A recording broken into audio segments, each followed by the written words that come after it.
చంచలమ్మకి SY అయితే collector ఆఫీస్‌కి వెళ్తూ ఉంటారు. అలా వాళ్ళిద్దరూ కలెక్టర్ ఆఫీస్‌కి వెళ్తూ కలెక్టర్‌నైతే కలుస్తూ ఉంటారు.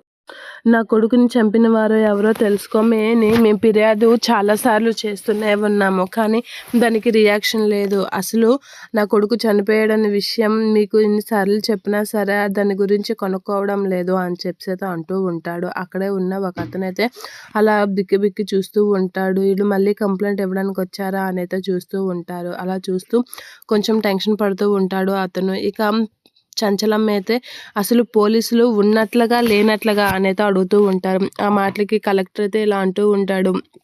చంచలమ్మ చెప్పిన మాటలన్నీ వింటూ ఇలా అంటూ ఉంటాడు. ఈసారి ఈ కేసును నేను తీసుకుంటాను. నేను తీసుకొని మీ కొడుకుని ఎవరు చంపారో నేను కనుక్కుంటాను అనైతే అంటూ ఉంటాడు.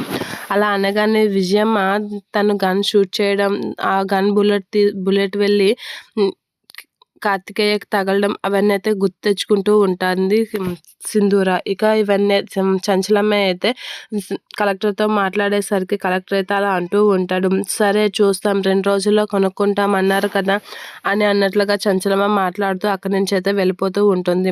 ఇక కేశవ అయితే అలా చూస్తూ ఉంటాడు. ఇక సింధూర అయితే కార్తికేయని తలుచుకుంటూ ఉంటుంది. ఆ రోజు అసలు ఏం జరిగిందో ఏంటో అనేది అనుకుంటూ ఉంటుంది. ఇక విజయమ్మ కొట్టిన బుల్లెట్ అయితే కార్తికేయకు వచ్చి పడడం, తగలడం, కార్తికేయ చనిపోవడం అది చూసి సింధూర కార్తికేయని పట్టుకొని ఏడవడం అవన్నీ అయితే తలుచుకుంటూ ఉంటుంది సింధూర. అలా తలుచుకుని చాలా బాధపడుతూ ఉంటుంది. చంచలమ్మ వాళ్ళైతే కలెక్టర్తో చాలా సీరియస్గా ఈ విషయం గురించి అయితే మాట్లాడుతూ ఉంటారు.